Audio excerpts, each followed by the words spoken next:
SOA XMP practice question 95. A factory's delivery truck, when filled to capacity, can carry only 2 large crates in addition to only 3 small crates. One day, 3 large crates and 7 small crates await delivery.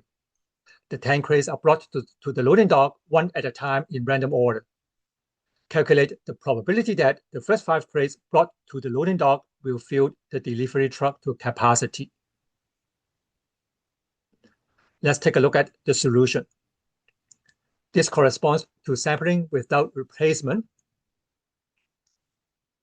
There are altogether 3 large crates and 7 small crates. Altogether 10 crates, 3 large, 7 small. And then for the first 5 crates, to fill the truck to capacity, this consists of having 2 large crates and 3 small crates. That is, out of these 10 crates, 3 large and 7 small, we choose 5. Out of these 5, 2 are large and 3 are small. The total number of ways to choose 5 crates out of 10 crates is 10C5. And then for the large crates, the number of ways to choose 2 out of 3 is 3C2.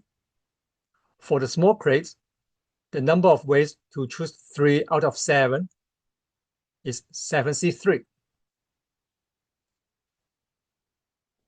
And then we can compute the probability. This corresponds to the hypergeometric distribution.